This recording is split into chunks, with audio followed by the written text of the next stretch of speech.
Bismillahirrahmanirrahim. Assalamualaikum warahmatullahi wabarakatuh. Bagaimana kabar kalian hari ini? Semoga kalian dalam keadaan baik-baik saja. Pada kesempatan kali ini, Ibu tidak sendiri, melainkan bersama rekan Ibu juga. Pertama-tama perkenalkan, nama Ibu Aris, dan rekan Ibu bernama Kakak Oi. Dalam video kali ini kita akan memulai pembelajaran, namun sebelum memulai pembelajaran alangkah baiknya kita berdoa terlebih dahulu. Anak-anak bisa ikutin Ibu ya, kita berdoa bersama-sama. Allahumma inni as'aluka ilman nafi'an wa rizqan thayyiban wa amalan mutaqabbalan. Ya Allah, aku memohon kepadamu ilmu yang bermanfaat, rezeki yang thayyib, dan amalan yang diterima. Amin.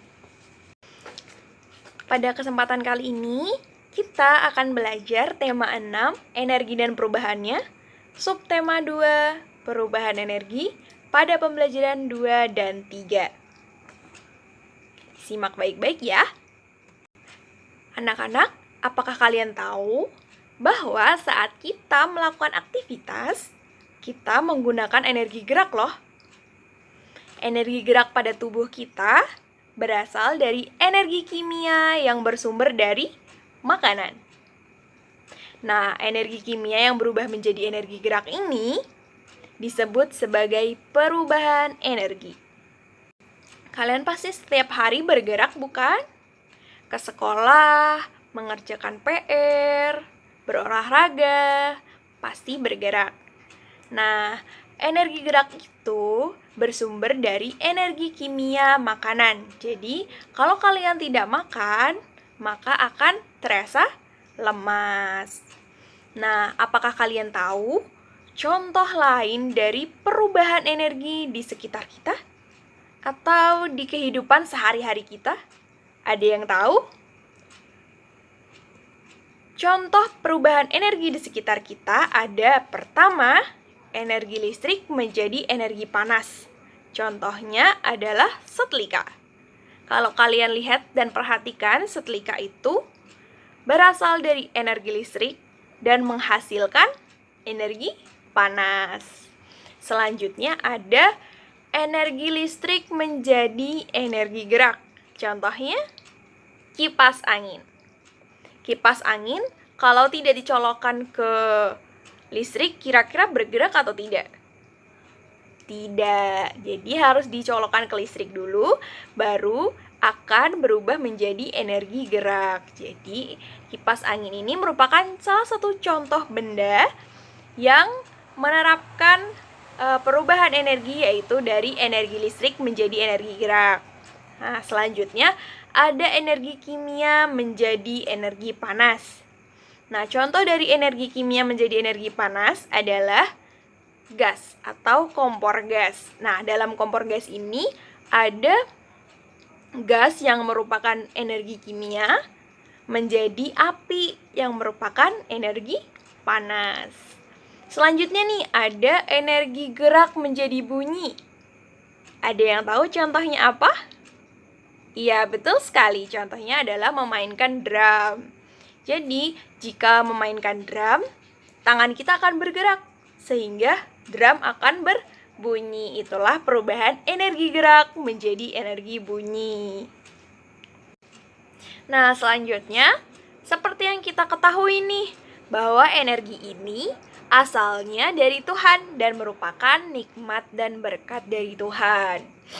Nah, energi ini pada dasarnya karena merupakan berkat nikmat dari Tuhan, kita memiliki dua hal terhadap energi. Apakah itu? Memiliki hak dan kewajiban. Jadi, kita memiliki hak terhadap pemanfaatan energi dan kita memiliki kewajiban terhadap pemanfaatan energi. Nah, untuk hak terhadap pemanfaatan energi, kita bisa gunakan seperlunya untuk keberlangsungan hidup kita. Nah, untuk kewajibannya sendiri bagaimana? Ya, kita wajib menggunakan energi secara bijak dan dimanfaatkan dalam kebaikan. Seperti yang kita tahu bahwa penggunaan energi ini ada yang bermanfaat dan tidak bermanfaat. Contoh dari penggunaan energi untuk hal-hal yang bermanfaat itu seperti apa? Yang pertama, petani menggunakan energi gerak nih untuk menanam padi. Bermanfaatnya, petani dapat menghasilkan padi untuk kita makan juga. Nah, yang kedua ada guru menggunakan energi gerak untuk mengajar siswa, seperti Bu Aris sekarang menggunakan energi gerak untuk mengajar kalian semua. Nah, selanjutnya ada energi listrik yang digunakan untuk menyalakan lampu pada malam hari. Nah, ini salah satu contoh pemanfaatan energi dalam hal positif. Kalau contoh pemanfaatan energi dalam hal-hal yang tidak bermanfaat bagaimana? Ya, contohnya yang pertama, ada energi gerak yang digunakan untuk berkelahi. Kalian tidak boleh berkelahi ya, karena berkelahi itu tidak baik. Yang kedua ada energi bunyi dari radio digunakan untuk mengganggu orang lain. Bagaimana nih anak-anak kalau kalian diganggu dengan suara bising-bising radio? Pasti terganggu kan? Kalian nggak bisa belajar, tidak bisa konsentrasi. Karena itu, kalian juga tidak boleh melakukan hal-hal itu, karena itu merupakan hal-hal yang tidak bermanfaat. Selanjutnya ada energi panas api digunakan untuk memainkan petasan. Seperti yang kalian tahu bahwa petasan itu berbahaya, bisa melukai kalian dan bersuara sangat keras. Karena itu alangkah baiknya bahwa kalian tidak memanfaatkan energi panas untuk memainkan petasan. Paham anak-anak? Selanjutnya, kita akan membaca bersama-sama teks berikut di Ayo Membaca. Minggu lalu, siswa kelas 3 berkunjung ke Waduk Jatiluhur. Waduk tersebut terletak di Purwakarta, Jawa Barat. Murid-murid senang sekali. Hari ini, mereka masih membicarakan kegiatan tersebut. Berikut percakapan mereka. Selamat pagi teman-teman, sapa Siti kepada teman-temannya. Selamat pagi juga Siti, sahut teman-teman Siti. Bagaimana kabarmu Siti? Apakah kamu sudah sembuh? Sudah, terima kasih doanya ya teman-teman, jawab Siti. Oh iya, bagaimana kunjungan ke Waduk Jatiluhur kemarin? Menyenangkan tidak teman-teman? Sangat menyenangkan, banyak ilmu yang didapat, jawab Edo. Ilmu apa Do? Tanya Siti. Ternyata waduk itu dapat dijadikan pembangkit listrik, jelas Edo. Iya, makanya Waduk Jatiluhur itu disebut sebagai waduk untuk PLTA, yaitu pembangkit listrik tenaga air. Tambah Udin. Mengapa disebut pembangkit listrik tenaga air? Tanya Siti lagi. Karena energi listriknya berasal dari tenaga air. Bagaimana caranya energi air menjadi energi listrik? Siti semakin ingin tahu. Energi gerak air akan memutar alat yang disebut turbin. Lalu turbin menggerakkan generator listrik. Bergeraknya generator listrik inilah yang akan menghasilkan tenaga listrik, jelas Udin. Listrik yang dihasilkan kemudian disalurkan ke gardu-gardu listrik. Lani pun menambahkan. Nah, dari gardu-gardu itulah listrik disalurkan ke rumah-rumah atau kantor-kantor. Edo melengkapi. Oh, begitu ya. Terima kasih ceritanya ya teman-teman, ujar Siti kepada teman-temannya. Begitulah keseruan pembicaraan Siti dan teman-temannya. Dari pembicaraan mereka, kalian mendapatkan informasi tentang manfaat waduk sebagai pembangkit listrik. Selain sebagai pembangkit listrik, waduk juga digunakan untuk keperluan lainnya, seperti irigasi atau pengairan sawah, perikanan, dan juga sebagai tempat wisata. Betapa besar manfaat waduk. Oleh karena itu, dapat dibayangkan apa yang akan terjadi jika waduk kering. Sawah-sawah akan kekeringan dan persediaan energi listrik menjadi berkurang. Tadi kan kita sudah membaca teks di mana Lani bercakap-cakap dengan teman-temannya. Nah, selanjutnya kita akan melakukan gerakan tari dari Lani dan kawan-kawannya di Ayo Menari. Kali ini kita akan belajar menari bersama-sama. Ada 3 gerakan yang akan kalian praktekkan. Pada gerakan pertama, ada 4 tahapan. Tahapan pertama, taruh tangan di pinggang. Tahapan kedua, serongkan kaki kiri ke arah kanan. Lalu pada tahapan ketiga, kembali pada posisi semula. Dan pada tahapan keempat, serongkan kaki kanan ke kiri. Lalu gerakan kedua, ada 4 tahapan juga. Coba kalian tirukan sebagaimana pada gambar pertama, gambar kedua, gambar ketiga, dan gambar keempat.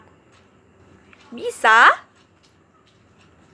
Lalu yang gerakan ketiga, coba tirukan gambar pertama, gambar kedua, gambar ketiga, dan gambar keempat.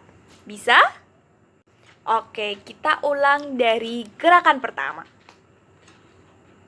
Pada gerakan pertama, coba lakukan serongkan kaki, kembali serongkan kaki. Gerakan kedua, liukan badan, kembali, liukan kembali badan, dan kembali posisi semula. Gerakan ketiga, gerakan tangan, gerakan tangan, gerakan tangan, dan gerakan tangan. Yeay, pintar sekali, hebat sekali murid ibu. Nah, setelah selesai latihan menari, Lani dan teman-temannya sekarang akan belajar berhitung. Jadi, anak-anak ibu juga harus belajar berhitung. Nah, kali ini kita akan belajar berhitung lamanya kegiatan kita. Contohnya, Ibu Aris mengajar dari jam 9 hingga jam 9.30. Berarti lamanya Ibu Aris mengajar adalah 30 menit. Gimana sih caranya? Yuk kita simak.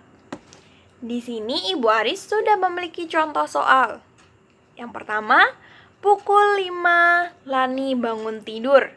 Kemudian mandi, berpakaian, dan menyiapkan perlengkapan sekolahnya. Kegiatan ini dilakukan sampai pukul 5.30. Lama kegiatan tersebut adalah kira-kira berapa lama ya? Nah, kita hitung. Jam 5.30 dikurangi jam 5. Kita kurangkan, berarti 30 menit dikurangi 00 menit, menghasilkan 30 menit. 05 dikurangi 05 sama dengan 0. Hasilnya adalah 30 menit. Jadi, waktu yang diperlukan Lani untuk mandi, berpakaian, dan menyiapkan perlengkapan sekolah adalah 30 menit. Selanjutnya, soal yang kedua. Ayah pergi bekerja pada pukul 7.30. Ayah pulang dari kantor dan sampai di rumah pada pukul 18.00. Lama ayah bekerja pada waktu yang diperlukan dalam perjalanan adalah. Jadi cara menghitungnya adalah ketika ayah sampai di rumah dikurangi ketika ayah akan bekerja. Pintar sekali. Karena 00 tidak bisa dikurangi 30, jadi 1 jam diambil dan diubah menjadi 60 menit sehingga menulisnya menjadi 17.60 dikurangi 07.30 sehingga dihasilkan 10.30. Jadi, ayah bekerja selama 10 jam 30 menit. pintar. Nah, selanjutnya Ibu akan memberikan tugas. Hitunglah berapa lama kegiatan yang dilakukan oleh Lani sehari-hari di buku tugasmu. Jangan lupa kerjakan dengan caranya ya. Ada 2, yaitu ketika Lani istirahat sambil menonton televisi, yaitu pada pukul 17.45 hingga 18.00, dan ketika ia mengulang pelajaran dan mengerjakan PR pada pukul 18.00 hingga 20.30. Kira-kira lamanya berapa lama ya? Silahkan kerjakan. Nah, sekian dulu dari Ibu. Mohon maaf bila banyak salah kata atau kekurangannya. Terima kasih anak-anak yang sudah menyimak hingga akhir video. See you next time. Bye-bye. Assalamualaikum warahmatullahi wabarakatuh.